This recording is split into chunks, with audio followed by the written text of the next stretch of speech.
Jangan lupa subscribe YouTube channel Metro TV News dan pastikan untuk menyalakan lonceng notifikasinya.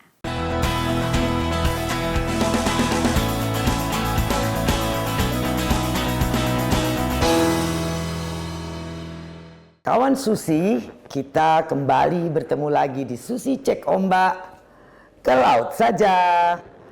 Ya. Oke, kawan Susi, hari ini kita punya tamu spesial, yaitu Bapak Guntur Soekarno Putra. Satu hal rahasia nih kawan Susi, selama ini saya tidak pernah kasih tahu. Salah satu orang pada saat saya jadi menteri yang sering mendukung saya untuk tetap kencang melawan illegal fishing, karena itu adalah masalah kedaulatan Indonesia, kedaulatan laut NKRI. Saya selalu ditelepon oleh beliau.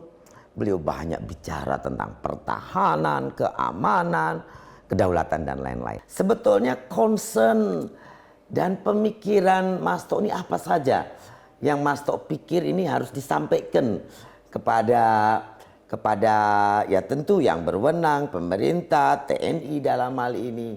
Kalau saya ngelihatnya begini Bu Susi ya, secara geografis dan secara geopolitik, Indonesia ini kan membutuhkan sesuatu ketahanan ketahanan alutsista yang benar-benar kuat. Betul. Kalau mau langgeng. Ya, mau menjadi negara yang di depan. Ya. Contoh seperti apa yang dikatakan oleh Bung Karno. Sebetulnya politik itu apa sih? Ya. Kalau Bung Karno mengajarkan politik tidak lain tidak bukan adalah mass forming dan mass unbending. Politik adalah penyusunan kekuatan dan kekuasaan yang setelah tersusun kita gunakan untuk mencapai satu tujuan tertentu.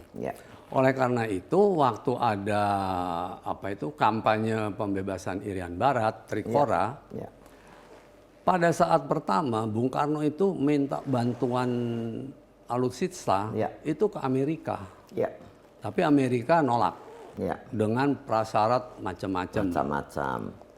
Antara lain syaratnya itu lucu. Boleh kita bantu tapi mobil yang boleh masuk ke Indonesia hanya merek Ford. Jadi perang mempertahankan Nusantara, Indonesia secara utuh, Papua itu mau mempertahankan Papua harus dengan barter trade oleh Amerika. Bapak tolak, tidak mau. Dengan nggak maunya, Bapak kemudian berpaling ke Uni Soviet. Nah, Uni Soviet itu Khrushchev, Voroshilov, itu mudah sekali mengertilah posisi Indonesia bagaimana, dan selalu yang permintaan Bung Karno tuh jawabannya iya. Jadi Bung Karno ditanya perlu apa untuk pembebasan Irian Barat? Ya saya perlu skuadron MiG 15, MiG 17, MiG 19, sampai MiG 21 yang ada rudal. Pembom jarak jauh yang bisa mencapai Australia, ya itu Tupolev 16 dengan rudal. Belum lagi angkatan laut dengan fregat, dengan destroyer, kapal selam. Waktu itu ada 12 kapal selam yang kita punya. Sekarang tinggal 4 tuh Bu. Itu juga nggak tahu 4-4-nya bisa nyilam apa enggak itu. Tapi katanya sekarang Pak Prabowo akan beli lebih banyak kapal selam yang baru dari Prancis, dan juga Rafael yang Rafael. Kurang lebih nilainya lumayan besar karena hampir 40 pesawat dan juga ada 2 kapal selam kalau tidak salah. Rafaelnya 42 pesawat. Saya pikir Indonesia akan mempunyai muka baru dalam hal alutsista ya. Mudah-mudahan ini bisa menjadi kenyataan gitu ya Mas Tok. Ya, jadi waktu kampanye Irian Barat tuh benar-benar kekuatan alutsista, angkatan bersenjata, angkatan perang Indonesia itu adalah yang terkuat di Asia Tenggara kecuali RRC ya. Kecuali Tiongkok yang mengalahkan waktu itu. Tapi waktu itu RRC kan tidak involved di Irian kan? Enggak. Yang waktu itu involved hanya Indonesia melawan Belanda. Belanda. Untuk merebut kembali Papua, Irian Barat waktu itu menjadi kembali ke tanah Tapi Indonesia. Belanda waktu itu di backup sama SEATO, Amerika. Oke, Belanda. Gitu. Nah, tapi dengan mass forming yang begitu kuat, penyusunan kekuatan yang begitu kuat ya akhirnya, dan juga bantuan dari Bob Kennedy, John Fitzgerald Kennedy, yang sahabat Bapak, itu juga Amerika ditekan supaya membantu. bukan membantu, melepaskan Irian Barat. Tapi supaya jangan kehilangan muka, Ya. dijadikan berapa tahap. Tahap pertama, Irian Barat diserahkan dulu ke PBB. Dari PBB baru ke Indonesia. Baru ke Indonesia. Jadi Belanda nggak terlalu hilang muka lah. Ya. Nah tapi Mas Tok terus saja memaksa ke saya main telepon. Kadang-kadang, aduh ini bagaimana saya nyampaikan, saya ini cuma Menteri KKP Mas Tok. Mas Tok harus nyampaikan sendiri. Kenapa Mas Tok berpikiran terus menyampaikannya ke saya? Ya habis gimana ya, waktu itu saya ngelihat satu-satunya menteri yang berani tenggelamin kapal Bu Susi. Menteri lain nggak ada dalam sejarah Republik Indonesia loh Bu. Bukan ya habis kita nggak punya apa-apa Mas Tok kan, mau ngapain, mau perang apa, peralatannya juga tidak banyak, ya tenggelamin aja bikin mereka takut kan. Dan seperti itu praktis kan? Ya practical thinking aja. Iya, praktis Nah begitu. memang harusnya itu Mas Tok kan inginnya dimanfaatkan untuk Betul, untuk latihan menembak meriam. Betul. Karena itu sebagai objek di laut kan sangat sulit sebetulnya kalau kita perang di laut. Bukan hanya latihan meriam Bu, sebetulnya untuk ini latihan torpedo angkatan kapal selam. Kapal selam, betul. Karena betul. ya kita punya angkatan laut, punya kapal selam, tapi nggak pernah latihan ngelepasin torpedo ya. Kemana dia mau dilepasin nanti? Kalau betul-betul ngadepin. Dan itu perlu presisi yang sering tertraining, kalau tidak kan karena gelombang. Betul, ya, susah. dan selalu bergeser arus, banyak pertimbangan efek aspek-aspek di dalam meluncurkan target untuk nembak itu memang sulit di laut itu. Ya. Nah, itu kawan Susi, secuil rahasia yang selama ini selalu saya simpan. Nah, Mas Tok ini sering sekali telepon hanya untuk memberitahu tolong itu jangan ditenggelamkan begitu saja, tapi dipakai dulu untuk latihan penembakan torpedo. Jadi dalam usia, walaupun jauh di luar pemerintahan, seorang anak sulung Soekarno ini masih mempunyai pandangan-pandangan dan persepsi-persepsi akan apa yang terjadi di negeri kita. Dan salah satunya ya beliau sampaikan kepada saya waktu itu saya masih menjabat menteri. Ya walaupun saya sudah tidak menjabat menteri, namun silaturahmi masih tetap jalan. Dan kita kenal sebelum saya jadi menteri, jadi ya kita masih jalan, seringkali masih ketemu dan ngobrol. Dan saya selalu sapa Bu Susi kan Ibu Menteri. Ya, beliau tidak mau kembali memanggil saya Susi. Sama seperti kalau saya memanggil beliau Pak, beliau minta saya panggil Mas Tok. Nah sekarang saya minta beliau panggil Susi, nggak mau, panggilnya Bu Menteri. Karena kata beliau, saya ini menteri seumur-umur di mata beliau. Nah, Mas Tok, pada saat itu, Mas Tok itu yang pertama membuat istilah Soekarno ini didongkel dari kursi kepresidenan. Apa persisnya upaya pendongkelan yang ditujukan kepada Soekarno berdasarkan yang Mas Tok amati waktu itu, rasakan? Ya, karena sebenarnya secara demokratis kan nggak mesti begitu. Kalau Bung Karno dianggap bersalah, bawa dulu dong ke pengadilan. Ini kan nggak ada. Di sidang MPR. Di pengadilan. Atau di dalam sidang MPR, waktu itu Bung Karno sudah mengemukakan pembelaannya. Yaitu pidato Nawaksara 1 dan juga pidato pelengkap Nawaksara. Di situ kan Bung Karno menjelaskan kenapa kok G30S itu sampai meletus. Itu ada 3 faktor lah kalau tidak salah. Tapi di situ jelas di Bung Karno jelaskan bahwa ini adalah pintarnya kekuatan-kekuatan nekolim. Jadi kekuatan-kekuatan kolonialisme dan imperialisme yang melakukan pendongkelan-pendongkelan ini yang berkonspirasi dengan petinggi-petinggi dalam negeri. Jadi kurang lebih itu. Tapi baik Nawaksara maupun pelengkap Nawaksara kan ditolak. Sehingga Bung Karno namun tetap disuruh pergi ya tetap didongkel dengan dikeluarkannya TAP MPRS nomor 33 tahun 67. Bahkan di situ dinyatakan Bung Karno itu dikatakan dapat dianggap terlibat G30 SPKI. Itu suasana yang pasti sangat dramatis dan terpatri di benak Mas Toh dan keluarga. Sebenarnya di eranya waktu Bung Karno masih menjadi presiden, pemimpin besar revolusi, penyambung lidah rakyat, ada beberapa kalangan yang sudah berusaha melakukan desoekarnoisasi. Bahkan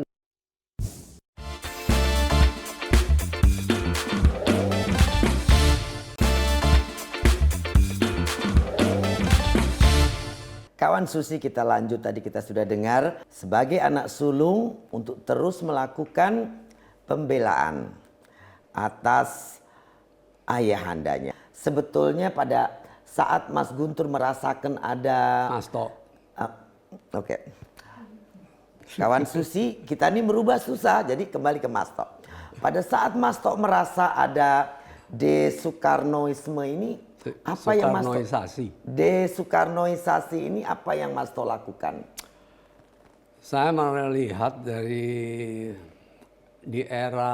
sebenarnya di eranya waktu Bung Karno masih menjadi presiden, pemimpin besar revolusi, penyambung lidah rakyat, ada beberapa kalangan yang sudah berusaha melakukan desoekarnoisasi.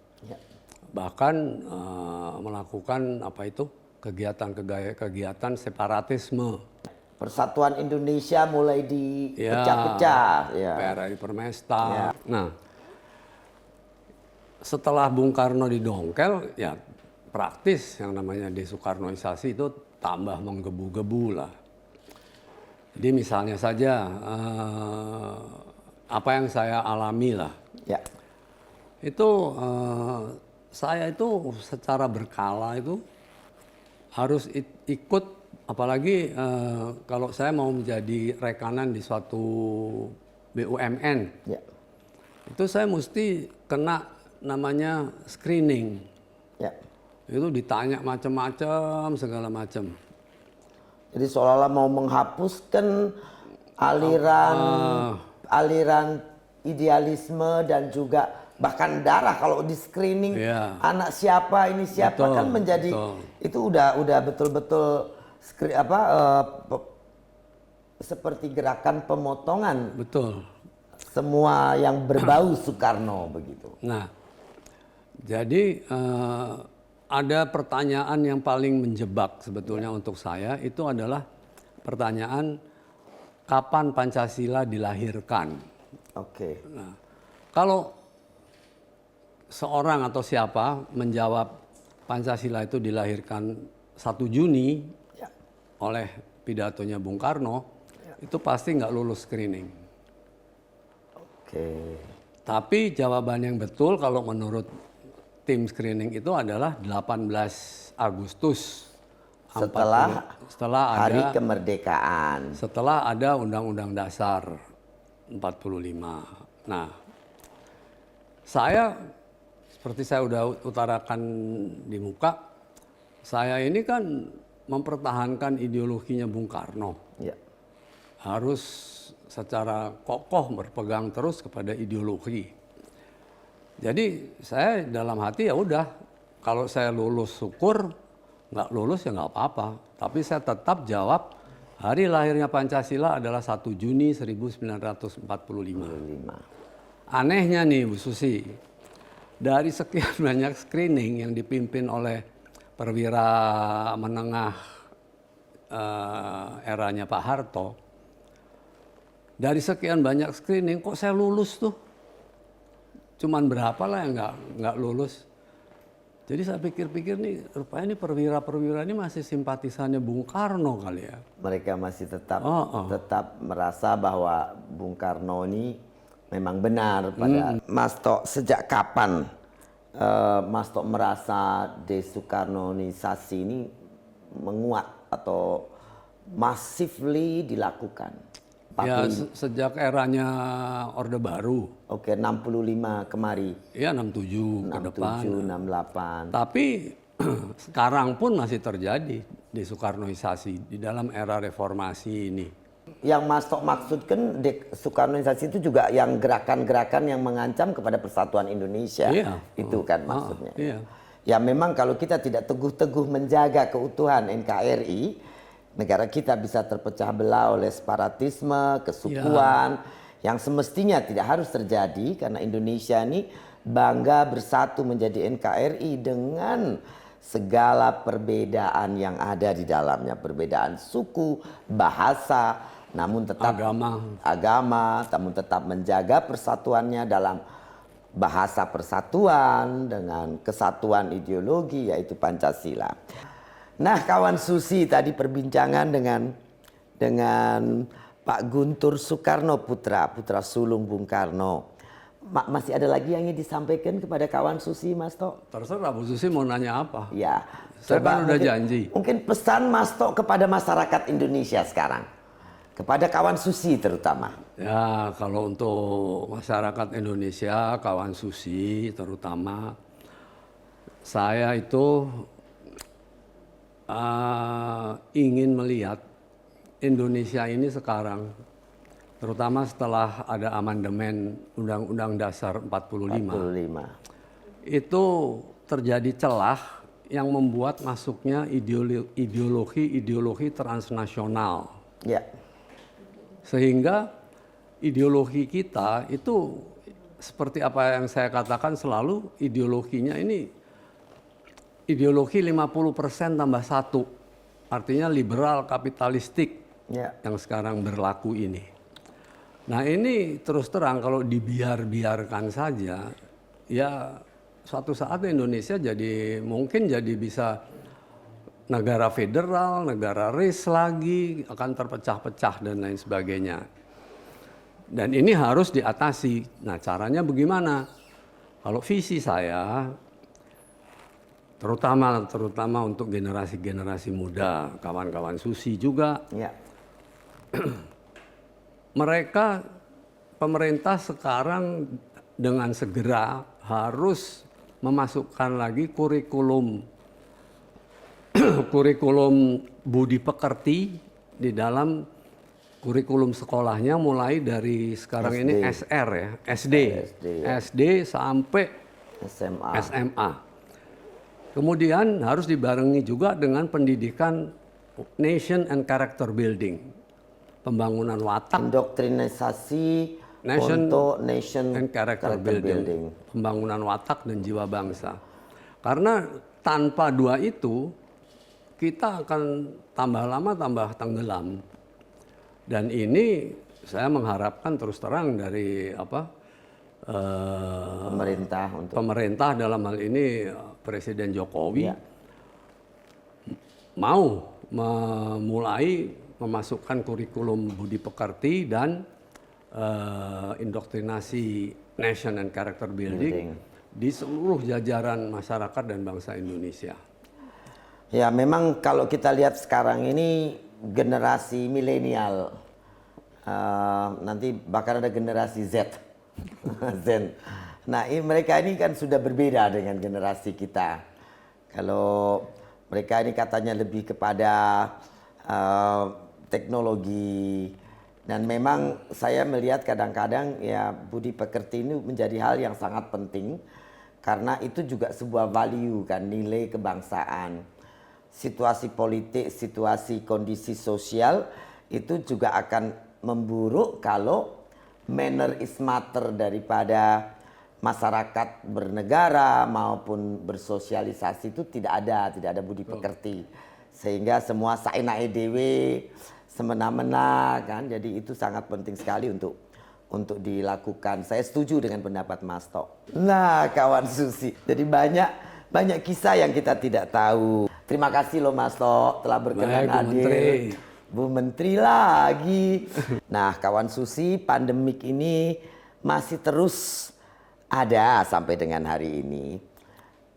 Kewaspadaan harus kita tetapkan bersama dan kita teruskan bersama dengan saling mengingatkan untuk supaya kita bisa melewati pandemi dengan baik dan sehat.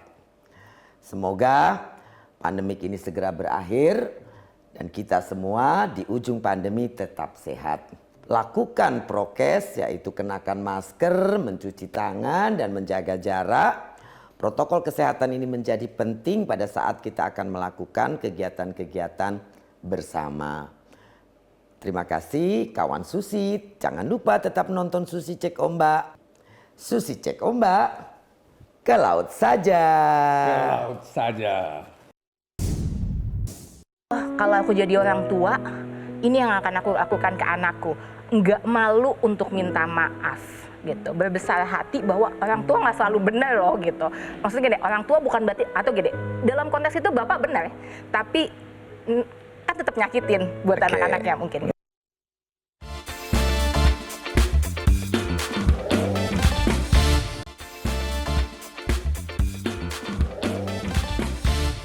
Selain putra sulung Presiden Soekarno, Inaya Wahid, putri bungsu dari Presiden Abdurrahman Wahid, juga akan bercerita tentang nilai-nilai yang diwariskan sang ayah kepadanya. Kawan Susi, kita ketemu di Susi Cek Ombak, ke laut saja. Bapak Presiden Joko Widodo kemarin menyempatkan untuk berhenti di pinggir jalan memborong noken dari mama-mama yang berjualan noken di pinggir jalan di Sentani. Berita menyedihkan adalah bahwa hari ini kita memperingati Hari Batik Nasional, namun 151.000 pengrajin batik yang dimiliki Indonesia selama masa pandemik ini berkurang hanya menjadi 37.000 saja. Nah, kawan Susi, jangan kemana-mana. Hari ini saya akan ditemani oleh Olfa dan Inaya. Kita akan ngobrol dengan mereka berdua tentang Papua, batik, Gus Dur, dan lain-lainnya.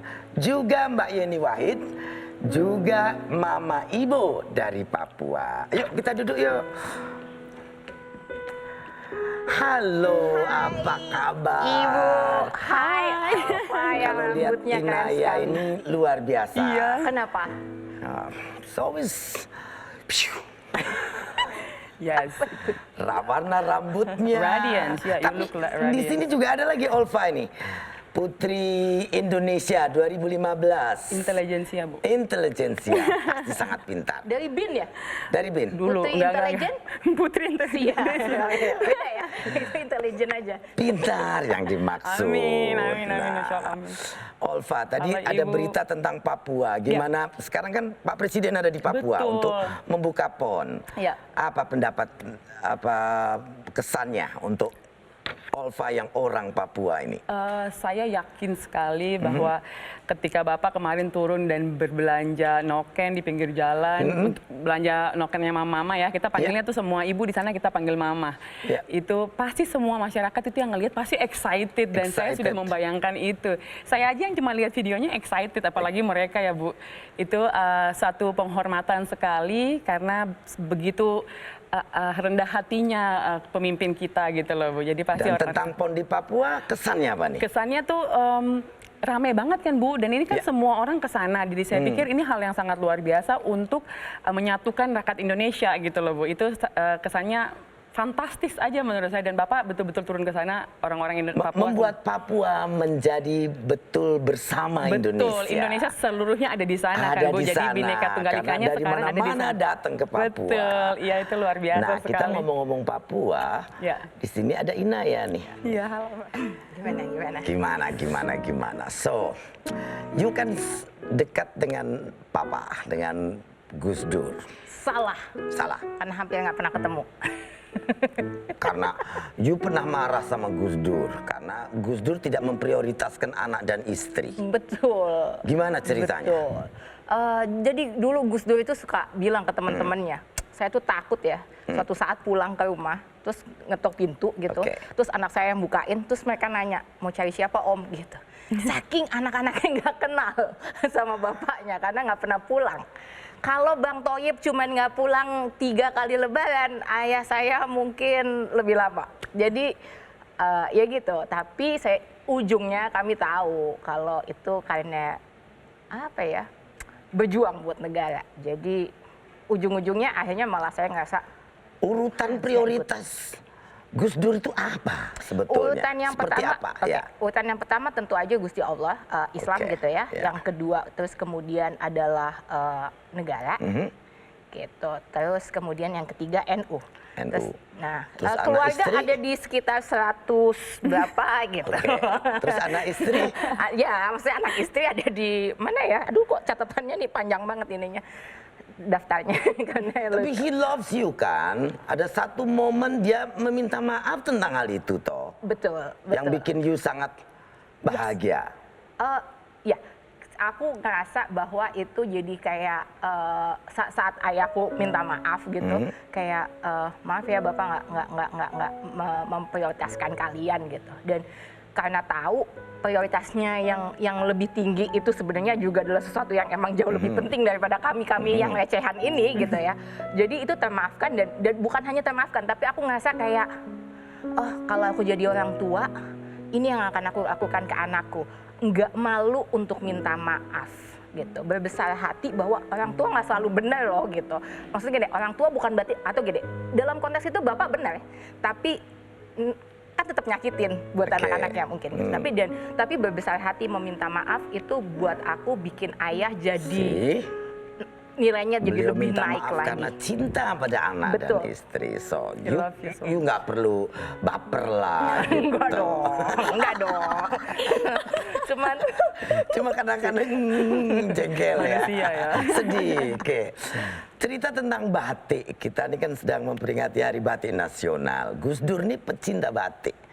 Dan dikenal dengan pakaian-pakaiannya yang biasanya motifnya juga tertentu. Ya. Namun katanya yang pilihin motifnya tuh ibu. Ibu, betul. Ya kan Gus Dur nggak bisa lihat, jadi nggak tahu juga. Pun kalau bisa lihat nggak ngerti juga. Kayak ya motif yang oke, yang mana segala macam. Jadi akhirnya selalu ibu yang iniin, yang memilihkan. Dan waktu itu ada beberapa desainer yang kemudian jadi signature-nya mereka karena kemudian dandanin bapak dengan batik gitu. Oke. Nah, pada saat perjalanan ke Amerika, Gus Dur cerita tentang orang-orang asing yang pakai batik dan berdiskusi. Apa kata beliau? Iya, dia menurut beliau gini, kan Gus Dur itu memang orang yang selalu kayak memperjuangkan bukan local wisdom tapi Indonesiaan, ya, gitu ya, ya. Authenticity. Jadi iya dan beliau selalu bilang ya kalau yang bule aja mau pakai batik gitu. Teman-temannya tuh yang bule-bule tuh pada pakai batik gitu. Jadi kenapa kita mesti nggak mau pakai itu gitu dan nganggap itu sesuatu yang pada saat itu masih jarang banget Masih ya. jarang. Waktu itu Kalau jarang sekarang kan banget. batik is in any kind. Ya. Dalam coat, dalam selendang, dalam it's so many Variety ya. variety dan stylenya kayak kita kan begini kan Modern. simple gitu. Kalau pada saat tidak praktis kita bisa tinggal buka, pakai lagi gitu kan sebetulnya. Semestinya memang kita harus membangkitkan kembali kecintaan kita terhadap batik. Karena orang luar juga cinta banget sama batik dan semua ininya banyak sekali variety kind of traditional motif dari semua Nilainya daerah. juga betul. Ya. Motifnya. Dan itu falsafah. Betul. Jadi di tiap daerah itu punya Ceritanya, falsafahnya betul, ada. sendiri gitu. Itu keren banget. Filosofinya. Nah, kawan Susi tetap di Susi Cek Ombak ke laut saja. Kan Gus Dur nggak bisa lihat, jadi nggak tahu juga. Pun kalau bisa lihat nggak ngerti juga. Kayak ya motif yang oke, yang mana segala macam. Jadi akhirnya selalu ibu yang iniin, yang memilihkan. Dan waktu itu ada beberapa desainer yang kemudian jadi signature-nya mereka karena kemudian dandanin bapak dengan batik gitu.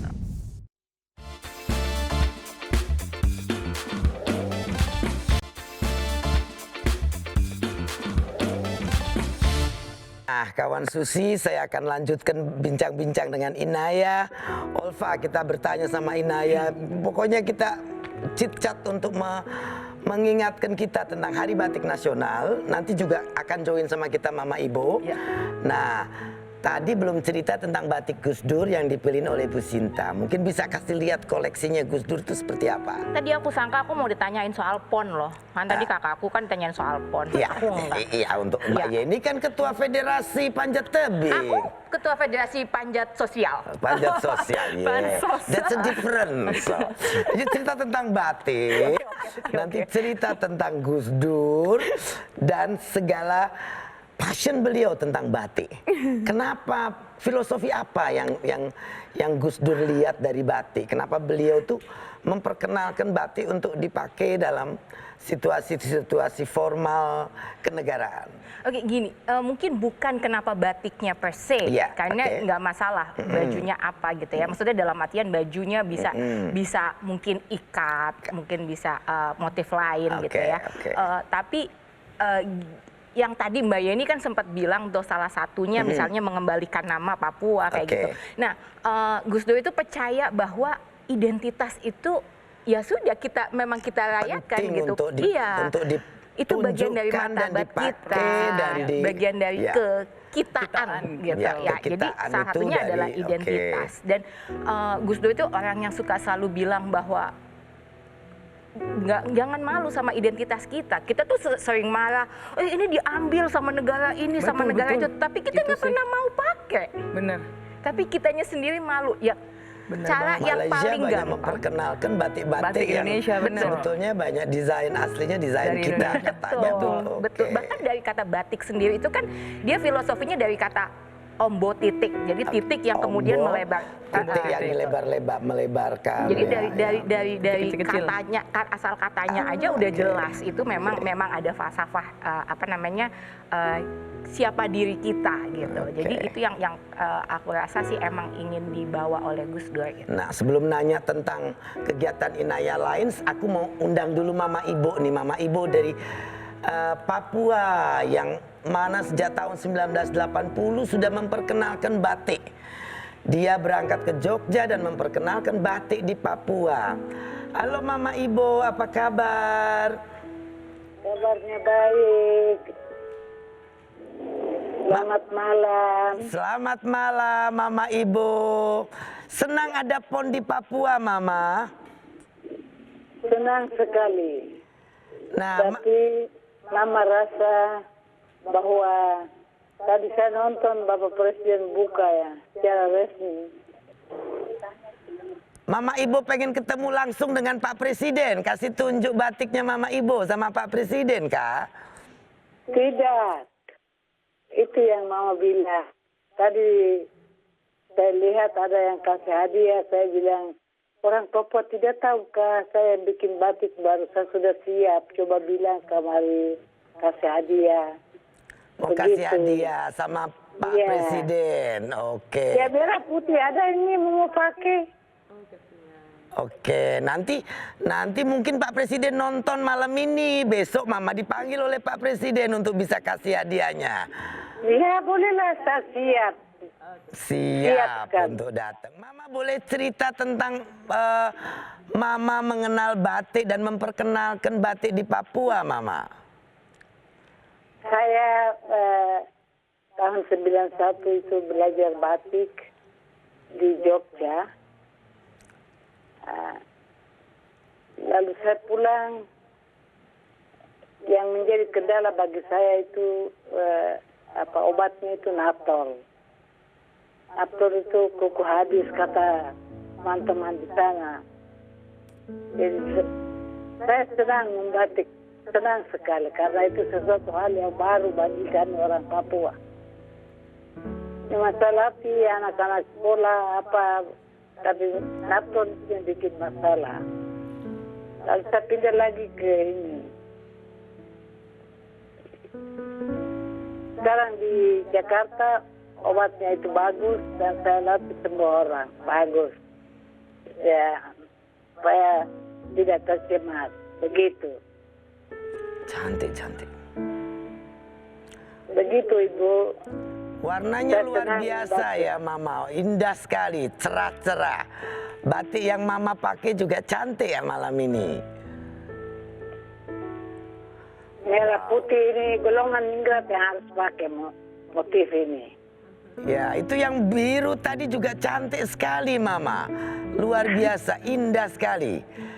Nanti minggu depan kalau saya jadi ke Papua, boleh saya datang ke tempat Mama? Boleh dengan senang hati. Boleh datang. Terbuka rumah saya. Mama boleh cerita bagaimana Mama mengajarkan ke teman-teman Mama di Papua bagaimana membatik? Oh, itu pertama anak-anak SMK yang belajar, ibu-ibu rumah tangga. Saya rasa macam saya sendiri yang tahu, lalu saya tidak lupa aja saya punya anak-anak dulu.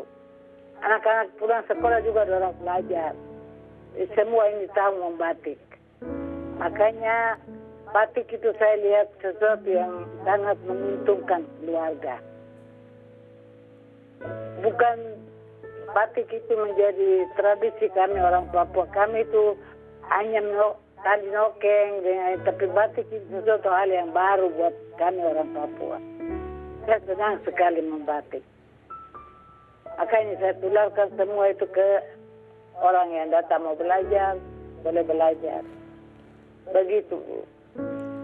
Luar biasa Mama ini. Terima kasih Mama, luar biasa. Insya Allah nanti kita ketemu di Papua ya Mama ya. Kalau tidak Baiklah. minggu depannya lagi. Tapi rencana saya juga ingin nonton PON di Papua. Kita berangkat bertiga. Amin, Nah. amin. Ya betul Mama, sampai ketemu di Sentani ya Mama. Sampai ketemu di Sentani Baiklah, Mama. dengan senang hati. Iya Ya. Mama, terima kasih Mama. Selamat malam. Malam, selamat Sampai malam. bertemu. Sehat-sehat ya Mama. Nah, Menunggu dengan senang hati. Oh, kita teruskan ngobrol tentang nilai-nilai yang ditanamkan Gus Dur nih. Oh, baik, baik. Nilai-nilai kebaikan. Betul. Dan juga nilai-nilai peace. Gus Dur tuh selalu untuk saya, kalau melihat dia, Tenang. fotonya, bicaranya itu is peace, damai. Damai betul. Iya. Nah, mungkin Inaya sebagai orang yang dekat tadi walaupun dibilang jauh, tapi you still closer than anybody else. Oh iya, karena saya tidur di kasur you di mungkin bawahnya bisa Gus Dur, cerita deket banget. nilai-nilai itu dari kedekatan yang sempat dirasakan gitu loh. Bu Susi, bulan lalu kan kita beberapa minggu yang lalu ini ya apa namanya ngerayain hari perdamaian ya gitu. Ya. Nah, ada satu quotes penting dari Gus Dur soal perdamaian. Karena tadi Bu Susi ngomongin kalau Gus Dur ngomongin soal perdamaian. Tapi ada satu quotes penting banget dari Gus Dur. Gus Dur selalu bilang, perdamaian tanpa keadilan itu ilusi. Sih. Jadi saya rasa apa yang Gus Dur bawa misalnya di Papua, Betul. kenapa itu menjadi penting, bagaimana kemudian saya ingat betul, saya diceritakan oleh teman-teman Papua gitu ya, bagaimana kemudian Gus Dur mengajak mereka untuk datang, untuk bicara, mendengarkan, oke Diskusi. jadi teman-teman maunya apa gitu. Lalu mereka bilang, kami mau identitas kembali, lalu Gus Dur bilang, oke, sekarang kalian jadi Papua lagi karena itu identitas kalian gitu. Dan ketika mereka bertanya, oke, kalau gitu kami pengen bendera Bintang Kejora bisa dinaikkan. Lalu Gus Dur bilang, boleh, selama tidak lebih tinggi dari bendera merah putih. Merah putih, betul. Karena gini, semua punya bendera Gus Dur kok. selalu punya jawaban. Betul. Kayak gini, kalau kita ke Amerika misalnya, itu kan tiap Yang negara tetap bagian maksudnya punya sama sebetulnya. punya bendera sendiri kan. Tidak lebih dari merah putih gitu Betul. kan. Semua punya bendera sendiri. Sekarang ya grup band aja ada benderanya, Benar, fansnya. Masa jadi itu. provinsi nggak boleh punya gitu. Betul. Nah, tapi poinnya adalah itu Poinnya, keadilan, iya. mengembalikan identitas mereka, mengembalikan martabat mereka. Mendengarkan. Itu keadilan di situ. Setelah keadilan datang, peace baru bisa datang. Betul. Itu siap. Ya, beliau mungkin tidak pernah ngomong tentang kedamaian perdamaian seingat saya. Dia hanya beliau tuh membawa Iya, to see him talking, to Tindakan, see him ya. there is peace gitu. Itu yang aku maksud. Jadi beliau tidak berpropaganda tentang perdamaian, keadilan. Susi, kamu harus begini supaya Tidak, damai. tidak. Enggak. He just there Ya. doing it and you feel it gitu loh. Ya. Itu yang aku lihat dari Gus Dur gitu. Betul. Kalau Gus Dur itu kan bener-bener sosok yang ya tadi Ibu bilang ya, perdamaian, terus tenang ya. Apa sih salah satu yang menurut Mbak sampai sekarang yang Gus Dur bikin dan Mbak masih teruskan gitu loh sampai sekarang? Waduh, meneruskan Gus Dur itu sebenarnya nilainya kayak gitu apa gitu? aduh, apalah kami ini cuma remah-remahan rengginang di kaleng kongguan, kayak kalau mau ngomongin meneruskan apa yang dibawa Gus Dur tuh ini banget ya. Tapi ya kami berusaha untuk bawa nilai-nilai Gus Dur. Jadi waktu Gus Dur meninggal, setelah itu banyak banget terutama teman-teman minoritas gitu ya, kelompok-kelompok minoritas Tapi you punya care, kepedulian, itu is a big part of him, is on you there. itu kan branding aku aja, jadi sukses ya brandingnya ya. Just kidding. Jadi waktu Kan aku bilang, Emang eksentrik banget asli. just come like, waktu Indah, Gus Dur meninggal, terus banyak teman-teman dari kelompok minoritas yang datang terus bilang, ya sekarang nggak ada Gus Dur, terus kami sama siapa ya gitu. Betul, Nah betul. akhirnya yang kami lakukan adalah, ya ini kayaknya kita mesti nerusin nih ya gitu. Betul. Saya selalu bilang tapi bahwa you have passion kan di situ, you love it too kan, apa yang nilai-nilai luhur tadi yang di istilahnya ditularkan Gus Dur, you like it. Well, kalau saya boleh punya pilihan, saya tetap memilih untuk bahan aja Netflix and chill di rumah gitu ya.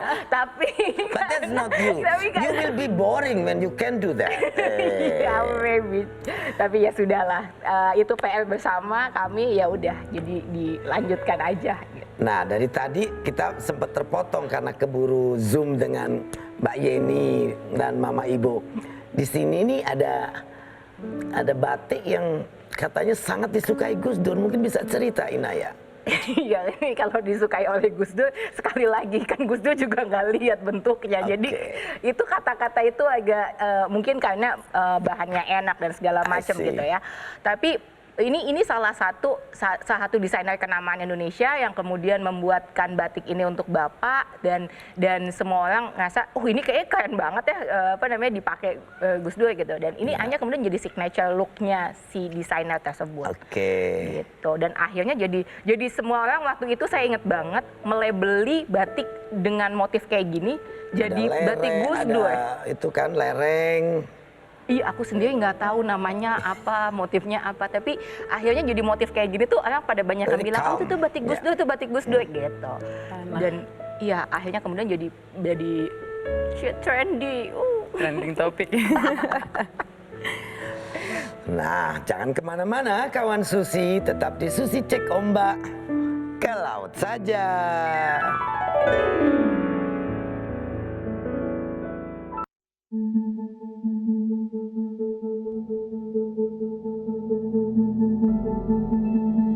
Tok, engkau adalah anak sulung putra Sang Fajar. Sebab bapakmu dilahirkan pada waktu fajar menyingsing. Fajar 6 Juni yang sedang merekah di ujung timur. Dan engkau yang lahir di tahun keberanian juga menjelang fajar tanggal 3 November. Pada saat mana hegemoni kekuasaan Jepang semakin suram sinarnya. Seperti halnya bapakmu, engkau pun pantas menyambut terbitnya matahari. Jadilah manusia yang pantas menyambut terbitnya matahari.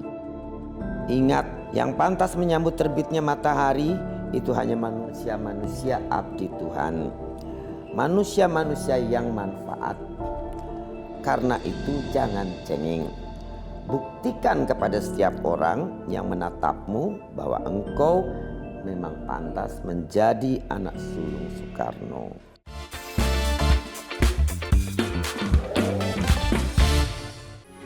Metro TV